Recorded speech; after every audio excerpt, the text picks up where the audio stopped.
Chers amis, on parle très souvent du oui de la Vierge Marie, de son fiat. Fiat en latin, ce n'est pas d'abord une marque de voiture, ça veut dire oui en latin. Ça veut dire qu'il en soit ainsi, que cela se fasse. Fiat. Et moi-même, jadis, j'avais mis en avant le oui de Marie, allant jusqu'à écrire une comédie musicale qui s'appelait Oui, simplement. Mais je dois avouer que le oui de Saint Joseph m'a toujours paru un peu plus courageux que celui de la Vierge Marie. Sans dénigrer Marie, ne me faites pas dire ce que je n'ai pas dit. C'est vrai, mesdames, et vous aussi, mes sœurs, qui d'entre vous dirait non à un ange qui vient vous annoncer que vous allez devenir mère du Fils de Dieu, franchement? Vous diriez non, vous? J'en connais pas beaucoup qui diraient non. Mais, messieurs, même si on n'est pas beaucoup ce matin, qui de vous dirait oui à une mystérieuse voix céleste qui vient vous dire que votre fiancée est enceinte par l'opération du Saint-Esprit, qu'il ne faut pas y voir pour autant un acte de rupture et qu'il faut garder confiance? Eh bien, je n'en connais pas beaucoup non plus qui diraient oui. L'incroyable courage de Saint Joseph. Le oui de Joseph m'a donc toujours paru un peu plus puissant encore que celui de Marie. Je le disais à d'autres sœurs carmélites qui me sont presque aussi chères que vous. Dans mon Pays basque d'origine, où je vais les voir chaque été et où j'aime aller me ressourcer, Saint Joseph est très important pour les Basques, tout autant que pour les Fribourgeois ou les Valaisans. Et face à mes hôtes carmélites, dans ma prédication ce matin-là, c'était un 19 mars cette année-là, je faisais l'éloge du oui de Saint Joseph face au oui de la Vierge Marie, tout en déplorant au passage que dans l'espace liturgique du chœur du monastère du Carmel à Bayonne, la statue de Saint Joseph soit beaucoup plus petite que la statue de la Vierge Marie qui trônait de l'autre côté du chœur. Et c'est là que la sœur hôtelière, que je connais bien, m'a apostrophé à la sortie de la messe en me disant « Père Vincent, vous avez raison, la statue du bon Saint Joseph est plus petite. Mais vous aurez remarqué que le piédestal sur lequel elle est posée est beaucoup plus haut que celui de la Vierge Marie, ce qui a pour conséquence que les deux têtes sont exactement à la même hauteur. Et la tête de Saint Joseph est même un peu plus haute, me dit-elle. » On a bien ri. Je pense souvent à mes chers amis du Pays basque quand on revient à Saint-Joseph, parce qu'on l'aime bien aussi là-bas. Joseph, le Père bafoué par Jésus lui-même, lorsque son enfant lui assène au temple qu'il ne devait pas se faire de soucis, alors que ça fait 3 jours qu'il ne l'a pas vu, qu'il ne devait pas se faire de soucis parce qu'il savait bien qu'il se devait aux affaires de son Père, celui des cieux. Ça doit quand même faire bizarre de la part d'un père d'entendre son propre fils lui affirmer qu'il n'est pas son père. Ça n'a pas dû être facile à entendre. C'est pour ça que j'aime bien nos lectures d'aujourd'hui. Il y a une fois de plus une grande sagesse dans le choix des textes qu'on nous fait méditer le jour de la Saint-Joseph. La première lecture, le second livre de Samuel, nous parlait de descendance.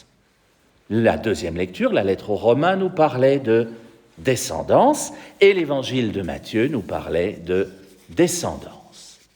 Mais à chaque fois, il s'agit de la descendance à laquelle le personnage concerné ne s'attendait absolument pas.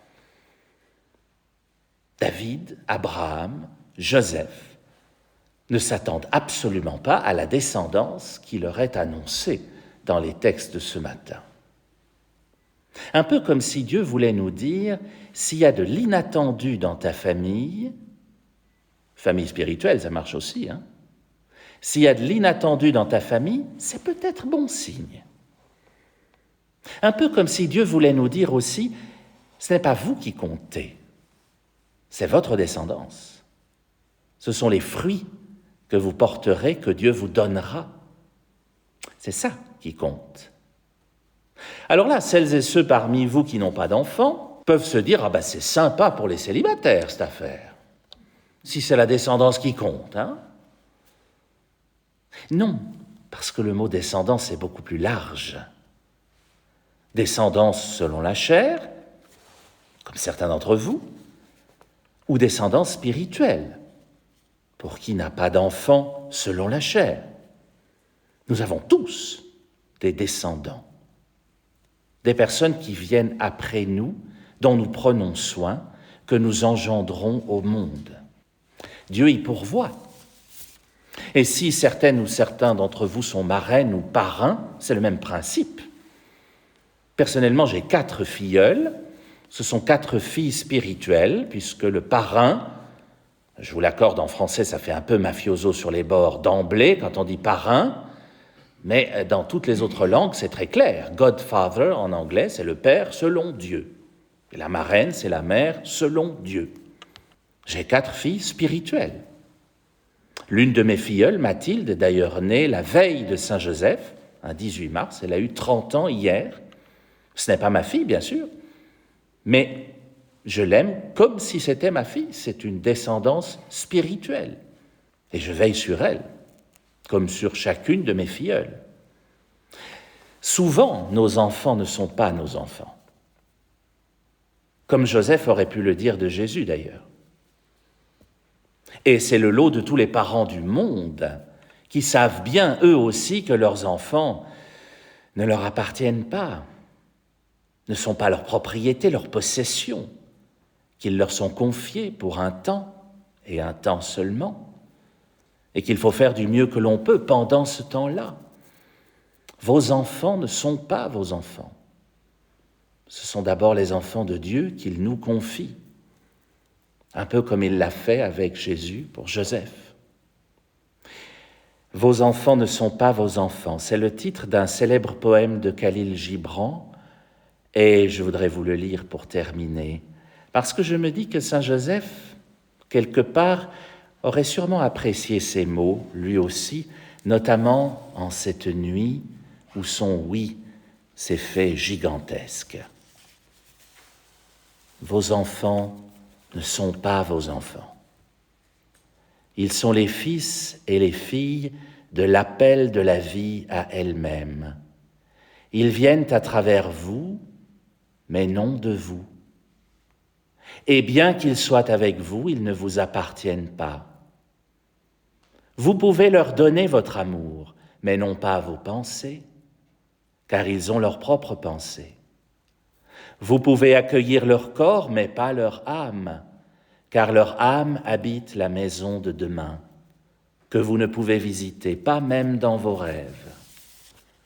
Vous pouvez vous efforcer d'être comme eux, mais ne tentez pas de les faire comme vous, car la vie ne va jamais en arrière, ni ne s'attarde à hier. Vous êtes les arcs par qui vos enfants, comme des flèches vivantes, sont projetés. L'archer voit le but sur le chemin de l'infini, et il vous tend de sa puissance pour que ces flèches puissent voler vite et loin. Que votre tension par la main de l'archer soit pour la joie, car de même qu'il aime la flèche qui vole, il aime l'arc qui est stable. Non, vos enfants ne sont pas vos enfants.